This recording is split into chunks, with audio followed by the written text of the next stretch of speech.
الحمد لله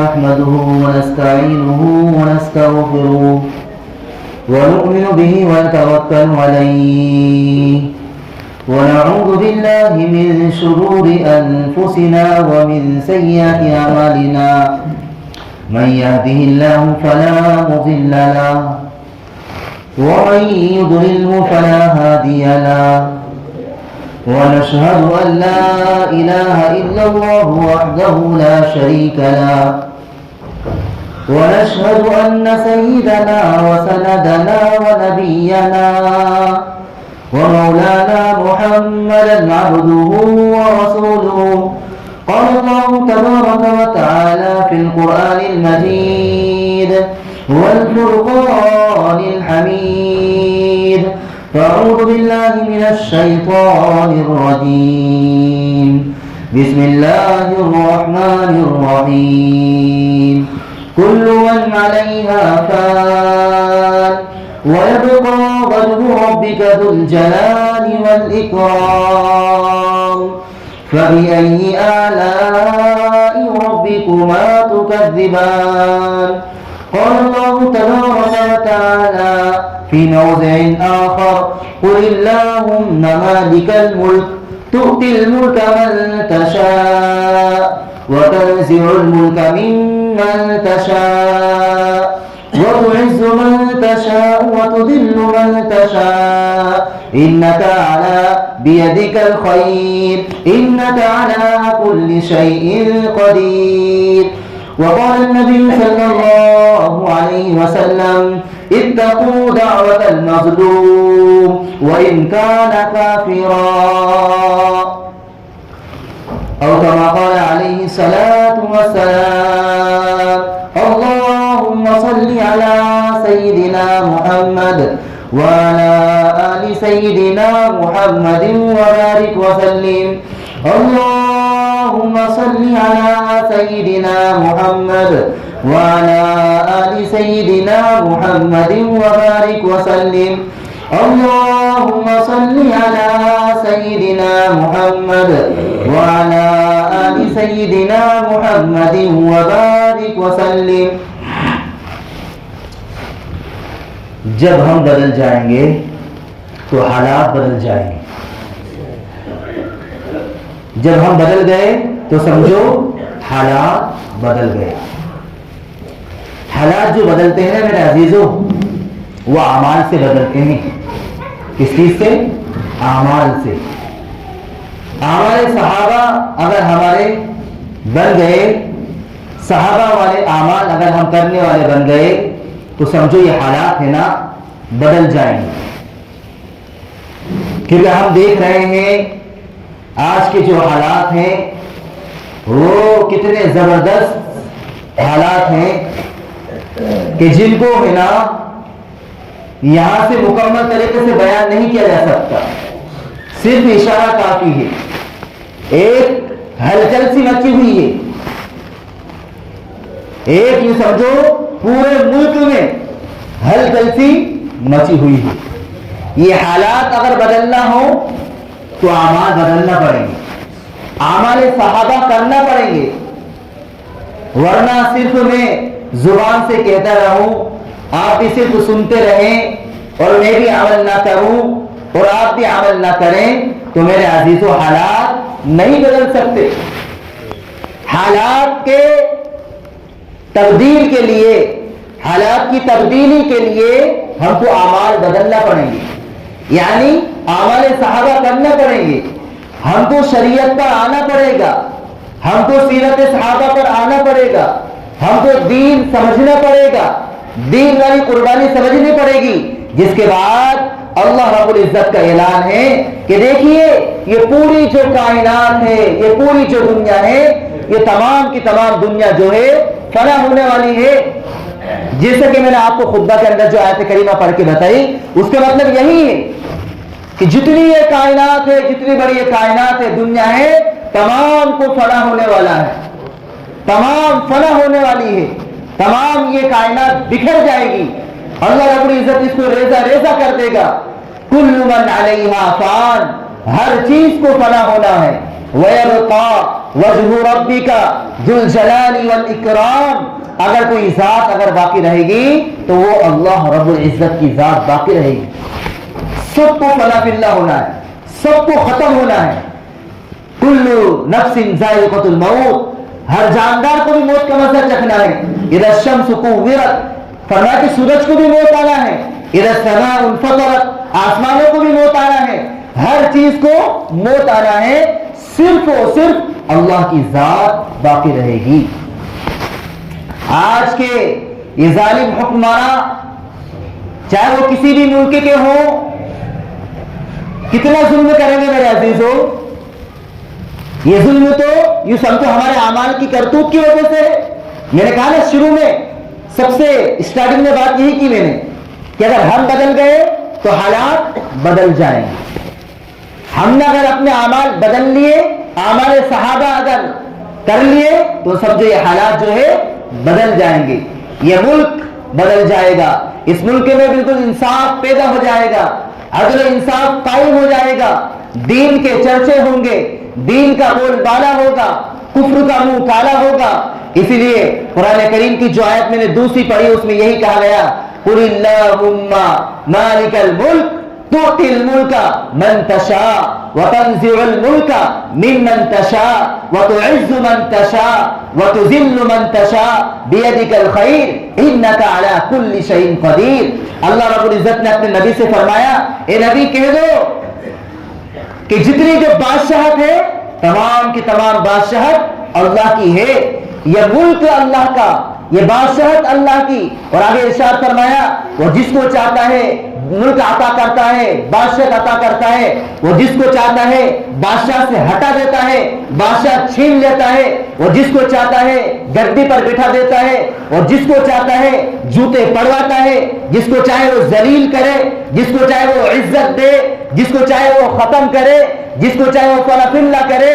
وہ تو وہ ہے بیدک الخیر, کہ تمام قبضے قدرت کا مالک صرف اللہ ہے. انک علی کل شیء قدیر, کہ اللہ رب العزت ہر چیز پر قادر ہے. آج لوگ کرسی کے چکر میں لڑ رہے ہیں کہ میری کرسی, میرا ملک, میری بادشاہت. آج جو میں حکم نافذ کروں, یعنی جو چاہوں وہ کر سکتا ہوں. میں لوگوں پر ظلم کر سکتا ہوں, میں غریبوں کو مار سکتا ہوں, میں غریبوں کے اوپر ظلم کر سکتا ہوں. ٹیکس کے ذریعے سے, یا سامان کے ذریعے سے, یا اور چیزوں کے ذریعے سے میں کسانوں پر ظلم کر سکتا ہوں. اور بہت سارے جو لوگ آج کی جو ایک وقتی حکومت کے گھمنڈ میں یہ اس کو لے, اس کے اوپر جب بیٹھ گئے تو یہ سوچ رہے ہیں کہ نہیں, یہ دنیا کا سسٹم ہمارے حساب سے چلے گا, ملک ہندوستان کے سسٹم ہمارے حساب سے چلے گا. میرے عزیزوں, قرآن نے فرعون کا واقعہ بھی ذکر کیا ہے, قرآن نے حامان کا واقعہ بھی ذکر کیا ہے, قرآن نے نمرود کا واقعہ بھی ذکر کیا ہے. اور لوگوں کو یہ پیغام دیا ہے کہ لوگوں, آج کل جو لوگ بادشاہت میں اترا رہے ہیں, یا کچھ چند پیسے یا چند کوڑی کے چکر میں اترا رہے ہیں, ان سے بڑے بڑے بادشاہ گزرے. ارے میں تو یوں کہتا ہوں کہ یہ اتنے بڑے بڑے بادشاہ تھے, فرعون, حامان, نمرود, اتنے بڑے بڑے بادشاہ تھے کہ آج کے جو بادشاہ پی ایم سی ایم جو جتنے نا, یہ تمام جو ہے یہ تو ان کے پیر کی جوتی کی جو دھول جو ہوا کرتی ہے وہ بھی نہیں ہے سمجھو. لیکن اللہ رب العزت نے تہس کر ڈالا, مٹا ڈالا. اس لیے کہ اللہ والے کہتے ہیں کہ یہ دنیا چاہے کفر سے بھر جائے, چاہے شرک سے بھر جائے, لیکن اللہ رب العزت کو یہ منظور نہیں میرے عزیزوں کہ ظلم چلتا رہے اور ظلم کا ناش نہ ہو, یہ ظلم ختم نہ ہو. ایسا ہو نہیں سکتا. اللہ رب العزت ہم کو فرمایا کہ مہلت دیتا ہے انسان کو کہ کب تک ظلم کرے گا, کب تک اپنی بیٹی پر ظلم کرے گا, کب تک اپنے باپ پر ظلم کرے گا, یا کب تک اپنے پریوار پر ظلم کرے گا, کب تک اپنوں کی زمینیں ہڑپے گا, یا کب تک تو ظلم کرے گا, کسی بھی اعتبار سے ظلم کرے گا. ایک وقت آنے والا ہے, ایک وقت ایسا آئے گا کہ تو ذلیل ہوگا, رسوا ہوگا. اور ایسے تاریخ میں سینکڑوں واقعات ہیں, سینکڑوں واقعات ہیں تاریخ میں, کتابوں میں آپ دیکھیں, وہ سنے بھی ہوں گے آپ نے سینکڑوں. ہم کب تک ظلم کریں گے. اس لیے میرے عزیزوں, ایک وہ جو مچھوارے کا واقعہ بڑا مشہور ہے کہ جس سے ہم کو عبرت حاصل کرنا چاہیے. ایک مچھوارا کہ مچھلی وغیرہ پکڑ کر اپنے گھر کا کام کاج کرتا تھا، اپنے بیوی بچوں کا پیٹ بھرتا تھا۔ ایک دن ہوا یہ کہ جب اس کے مچھلی لگی، ایک نوجوان طاقتور آیا، اپنی طاقت کے گھمنڈ میں، غرور میں کہنے لگا چل یہ مچھلی مجھے دے، اور وہ مچھلی لے کر چلا گیا۔ اور وہ غریب انسان، وہ مچھوارا بیچارہ دل میں کچھ کہنے لگا اللہ رب العزت سے۔ جب وہ نوجوان چھین کر مچھلی لے کر چلا گیا تو راستے میں اس کو ہے نا اس مچھلی نے ایسا کانٹا مارا کہ جس کی وجہ سے اس کے جسم میں یوں سب بیماری لاحق ہو گئی۔ آتا ہے ایک مولانا بتا رہے تھے کہ 3 مرتبہ اس کا ہاتھ کٹ گیا۔ سوچو آپ، جب ڈنک کے مارا مچھلی نے تو اس کے ہاتھ میں جب سراو لگا تو ایک جگہ کٹا، دو جگہ سے 3 جگہ سے ہاتھ کٹ گیا۔ اب وہ جب کسی اہل علم کی مجلس میں جب وہ گیا وہ نوجوان اور کہنے لگا میرے ساتھ تو ایسا ایسا واقعہ ہوا، یعنی میرا تو ہاتھ 3 مرتبہ کٹ چکا ہے اور میں بہت پریشان ہوں، میں بہت لاچار ہو گیا۔ تو اس بزرگ نے کہا کہ بتاؤ تم نے کسی پر ظلم تو نہیں کیا؟ تم نے کسی پر ظلم تو نہیں کیا؟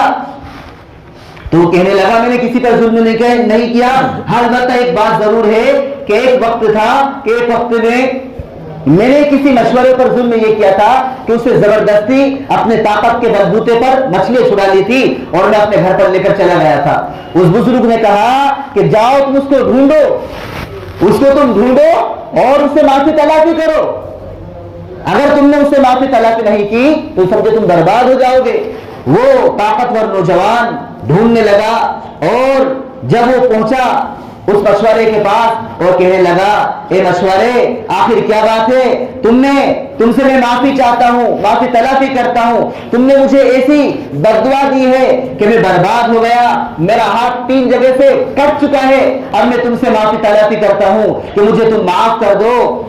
مشورے نے معاف کر دیا تو اس نوجوان نے کہا آخر یہ بتاؤ کہ تم نے اس وقت مجھ سے کچھ بھی نہیں کہا لیکن تم بس اپنی گردن نیچے کرتے ہوئے تم کچھ بھنبھنا رہے تھے، آخر کیا کہہ رہے تھے؟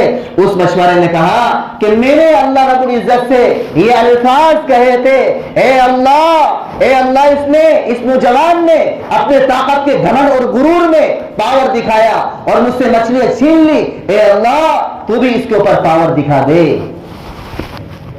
تو جس کی وجہ سے اللہ رب العزت نے مجھے لاچار کر دیا کہ 3 جگہ سے یہ سمجھو میرا ہاتھ کٹ چکا ہے، اے نوجوان اے مشورے تو مجھے معاف کر دے۔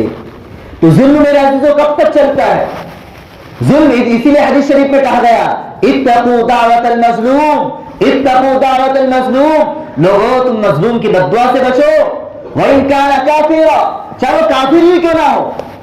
اسلام یہ نہیں کہتا ہے کہ اپنے مسلمانوں پر ظلم مت کرو باقی غیروں پر خود ظلم کرو، نہیں میرے عزیزو، بلکہ غیر مسلم پر بھی ظلم نہیں ہے۔ ارے ہمارے نبی پاک صلی اللہ علیہ وسلم نے تو یہ بات ارشاد فرمائی کہ کوئی بھی جاندار چیز ہے، چاہے جانور ہی کیوں نہ ہو، چاہے آپ کی بکری ہی کیوں نہ ہو، چاہے آپ کی بھینس ہی کیوں نہ ہو، چاہے آپ کا بیل ہی کیوں نہ ہو، چاہے آپ کی مرغی ہی کیوں نہ ہو، اس کے اوپر بھی ظلم کرنے کی اجازت نہیں ہے۔ تو کیا فرمایا اتقوا دعوت المظلوم، کہ تم مظلوم کی بددعا سے بچو چاہے وہ کافر ہی کیوں نہ ہو۔ اور آگے ارشاد فرمایا فَإِنَّهُ لَيْسَ دُونَهَا حِجَابٌ، کہنا اس کی جو بددعا ہوتی ہے نا، بددعا اس کی بددعا کے درمیان فرمایا کوئی حجاب پردہ نہیں ہوتا، ڈائریکٹلی ہے نا وہ آسمان میں جاتی ہے، ڈائریکٹ تو آسمان میں جاتی ہے بددعا۔ اور پھر میرے عزیزو اللہ حفاظت فرمائے، اللہ حفاظت فرمائے، جب مظلوم کی بددعا جب جاتی ہے تو یہ سمجھو ہماری بربادی کے سامان تیار ہو چکے ہوتے ہیں، ہم برباد ہو جاتے ہیں اور ہماری نسلوں تک اس چیز کا بھگتان بھرتی ہے۔ ہاں بہت سارے لوگ کہتے ہیں صاحب پہلے تو ہم ایسے تھے، پہلے تو الحمدللہ اتنے مال دولت تھی، پہلے تو اتنے علماء تھے، اور پہلے تو میرے جو خاندان پریوار میں بڑے بڑے شیخ الحدیث، بڑے بڑے حدیث کا درس دینے والے بڑے بڑے دیندار لوگ تھے، پھر کیا بات ہے؟ میرے عزیزو جب انسان کی زبان سے کسی کے بارے میں کوئی لفظ نکل جاتا ہے، یا کسی کو ہم ستاتے ہیں، یا کسی کو ہم گالی دیتے ہیں، یا ہماری کسی بہن بیٹی کی ہم عزت کو پامال کرتے ہیں، یا اپنا بھائی کا حق دباتے ہیں، کسی کی زمین ناجائز طریقے سے لے لیتے ہیں، یہ اسی کا نتیجہ ہوا کرتا ہے جس کا بھگتان ہماری نسلیں تک بھرتی ہے۔ اس لیے حدیث شریف پہ کہا جو میں ابھی بتائی میں نے آپ کے سامنے، کہنا مظلوم کی بددعا سے بچو، آج کل یہ لوگ دیکھو امریکہ کتنا سپر پاور جس کو کہتے ہیں، ارے موبائل سوشل میڈیا کا زمانہ، آج کل تو ہر انسان ایکٹیو ہے اس معاملے میں، ہر انسان کو معلوم ہے سپر پاور طاقت جس کو کہا جاتا، لیکن کہتے ہیں نا کہ ظلم ہے نا، ظلم کتنی دیر تک رہتا ہے کہ جو امریکہ سپر پاور اپنا آپ کو کہتا تھا وہ کہتا ہے، لیکن اللہ رب العزت نے ایسی زبردست مار ماری کہ جس کے آج ہر انسان کی زبان پر چرچا ہے۔ دیکھ رہے ہیں آپ کسی آج اللہ رب العزت نے کیسا کوڑا برسایا، ان ربک لبالمرصاد، کہ اللہ رب العزت تو گھات میں لگے رہتے ہیں، آپ کا رب تو گھات میں لگا ہوا ہے کہ ہاں وَإِنَّهُمْ يَكِيدُونَ كَيْدًا وَأَكِيدُ كَيْدًا فَمَهِّلِ الْكَافِرِينَ أَمْهِلْهُمْ رُوَيْدًا، کہ اللہ رب العزت تو ڈھیل دیتے رہتے ہیں، کب تک؟ کہتے ہیں نا کہ جو مچھلی جو ہوا کرتی ہے، مچھلی کے لیے جب ہم بلیا پھینکتے ہیں تو اس کو جتنی ڈھیل دو گا نا اتنی پھنستی چلی جائے گی، اور پھر اس کے بعد آخرکار انجام کیا ہوتا ہے، اس کو کھینچ لیا جاتا ہے، مچھلی کو پانی سے باہر نکال لیا جاتا ہے، اور پھر کہتے ہیں نا کہ تمام اگلے پچھلے معاف ہو جاتے ہیں، پھر تو پیٹ میں جائے گی، وہ پیٹ سے پھر نکل جائے گی وغیرہ وغیرہ۔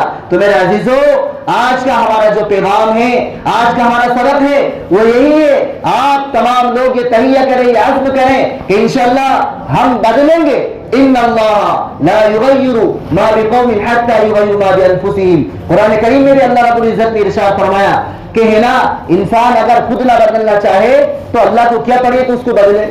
میں خود اگر نہ چاہوں، کہ حضرت شیخ نے لکھا نا فضل اعمال میں کہ تو ہی اگر نہ چاہے تو ہزار بہانے، مجھے نماز پڑھنا ہی نہیں، یہ مجھے دین پر چلنا ہی نہیں، یہ مجھے روزہ رکھنا ہی نہیں، مجھے قرآن کی تلاوت کرنا ہی نہیں، مجھے دین کو سیکھنا ہی نہیں، تو کیا کہوں گا، ارے صاحب جب دیکھو جب آ جاتے ہو تم تو بس تمہارا تو کام ہی یہ ہے، ارے تو جاؤ دیار کی مزدوری کرو، تھوڑا کھاؤ کماؤ، دیکھو ہم کھا کما رہے ہیں، ہم مزدوری کرتے ہیں یا دکان چلا رہے ہیں، کاروبار کر رہے ہیں، بس آپ کو لے دے کے جب دیکھو جب چلو نماز پڑھنے، چلو دین سیکھنے، چلو اللہ کے راستے میں، چلو 3 دن کے لیے، چلو 4 مہینے کے لیے، بس یہ تو فری لوگوں کا کام ہے۔ کیا وہ سارے لوگ تو کیا سمجھتے، ارے صاحب نماز تو وہ پڑھیں کہ فری لوگ ہوں، ہم تو بیزی ہیں، ہم تو کاروبار دکانداری میں بالکل بیزی ہیں، یہ تو فری لوگوں کا کام ہے۔ ارے بھائی روزہ تو وہ رکھے کہ جس کے گھر میں کھانے کو نہ ہو، کہ جو غریب ہو وہ روزہ رکھے، نعوذ باللہ۔ ایسے الفاظ میرے عزیزو، ایسے الفاظ کہتے ہیں جس کی وجہ سے ہم بسا اوقات دائرہ اسلام سے نکل جاتے ہیں۔ اس لیے میرے عزیزو آپ سے گزارش ہے، درخواست ہے کہ ہم اپنے آپ میں بدلنے کی کوشش کریں، اپنی جو زندگی لائف جو ہے اس کو چینج کریں۔ خدا نے آج تک اس قوم کی حالت نہیں بدلی، خدا نے آج تک اس قوم کی حالت نہیں بدلی، نہ ہو جس کو خیال خود اپنی حالت بدلنے کا۔ ارے خود ہی اگر ہم فکر نہیں کریں گے تو ہماری حالت کون بدلے گا بتاؤ؟ خود ہم یہ تہیہ کریں، یہ عزم کریں کہ انشاءاللہ میری زندگی بے فکری والی زندگی نہیں ہوگی، بلکہ میری زندگی میں نماز، میری زندگی میں قرآن کی تلاوت، میری زندگی میں اللہ کے احکامات، میری زندگی میں نبی کے طریقے، میری زندگی کا جو سلسلہ، ایک جو نظم اور جو ترتیب ہے بالکل اللہ رب العزت احکامات کے مطابق اور نبی پاک صلی اللہ علیہ وسلم کے طریقے کے مطابق زندگی گزرے گی انشاءاللہ ثم انشاءاللہ۔ تو انشاءاللہ کریں گے نہیں کریں گے تو آج سے بالکل یہ تہیہ کر کے جائے، یہ عزم کر کے جائے کہ دیکھیں اللہ رب العزت نے جو سپر پاور جو امریکہ دیکھیں آپ کہ اس کے ہم حالات روزانہ سن ہی رہے ہیں، کہ بالکل یہ تہیہ کریں کہ ظالم کا ظلم زیادہ دیر تک ٹکتا نہیں ہے، ہم کو اپنے اقدار سے ظاہر الفساد فی البر والبحر بما کسبت ایدی الناس، کہ جو ہے نا جو ظلم جو ہوتا ہے نا وہ ہمارے اعمال کی کرتوتی کی وجہ سے ہوتا ہے۔ اگر ہم اپنے اعمال کو بدل لیں گے، اعمال صحابہ پر آ جائیں گے تو انشاءاللہ پورا معاملہ کلیئر ہو جائے گا، اور انشاءاللہ ثم انشاءاللہ ایک وقت آئے گا کہ پورے ملک میں نہیں پوری دنیا میں اللہ رب العزت اس اسلام کا بول بالا کرے گا، اور انشاءاللہ دیکھیے جو کرے گا وہی بھرے گا۔ میں کروں گا تو میرے لیے کروں گا، آپ اگر اعمال کریں گے، آپ اگر سدھریں گے یا آپ اگر دینداری داخل کریں گے تو وہ آپ کے لیے کریں گے۔ اعمالنا و اعمالکم، دیکھیے تدینو کما تدانو، جیسا ہم کریں گے ویسا ہی بھریں گے۔ اللہ عمل کی توفیق عطا فرمائے۔ وآخر دعوانا الحمدللہ رب العالمین۔